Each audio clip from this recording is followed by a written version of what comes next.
એક રાજા હતો,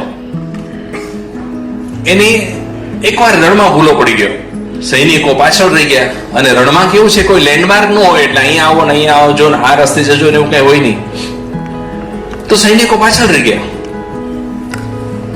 રાજાને ભયંકર તરસ લાગી, કારણ કે બધું સરંજામ તો સૈનિકો પાસે હતો, રાજા તો અટર પટલ ત્યારે લઈને ફરતા નહીં, સરંજામ બધો પાછળ રહી ગયો હતો.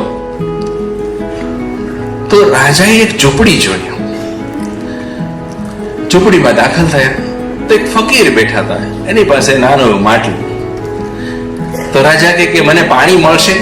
તો કે મળશે ખરું, પણ એક શરત. તો બોલો? તો કે એક ગ્લાસ પાણીની શરત છે, તારે મને અડધું રાજ્ય મારા નામે લખી દેવું. હવે ભયંકર તરસ લાગેલી કે મૃત્યુ સુધી પહોંચી જાય, જીભ તાળે ચોંટી જાય એવી તરસ હતી, શ્વાસ અટકી જાય એવી તરસ.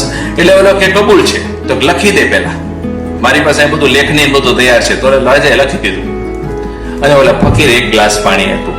હવે તમે વિચાર કરો કે આટલા બળબળતા રણની અંદર એક ગ્લાસ પાણી તો પેલા ઉનાળાના ધરતી પર પાણીનો છાંટો પડે ને વરાળ થઈને ઉડી જાય ને એમ શરીરમાં ઉડી ગયું. રાજાને શોષ એમને નતો. એ કે તો બીજો ગ્લાસ મળશે? તો બાકીનું રાજ્ય મને લખી દે. એટલે ઓલા બાકીનું રાજ્ય લખી દીધું, કારણ કે પાણી જરૂરિયાત હતી. એટલે બીજો ગ્લાસ પાણી પીધો, પછી એને તૃપ્તિ થઈ. ત્યાં સૈનિકો પાછળ ગોતતા ગોતતા આવી ગયા.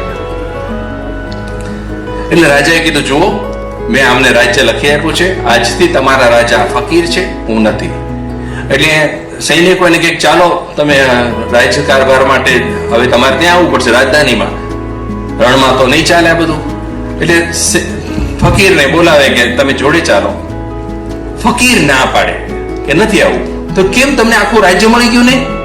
તો કે જે રાજ્યની કિંમત ફક્ત 2 ગ્લાસ પાણી હોય એને મારે શું કરવું છે? ફક્ત 2 જ ગ્લાસ પાણી તારા રાજ્યની કિંમત છે, એના માટે હું મારી ફકીરી છોડીને આવું? એ વધારે કિંમતી છે. એટલે વસ્તુઓની કિંમત જ નથી હોતી. આપણે ગાંડા હોય છે, આપણે પાગલ હોય છે. આંખ ખુલી ત્યારે ખબર પડે કે સુખના રાજમાર્ગ પર આ બધી વસ્તુની જરૂર જ નહોતી.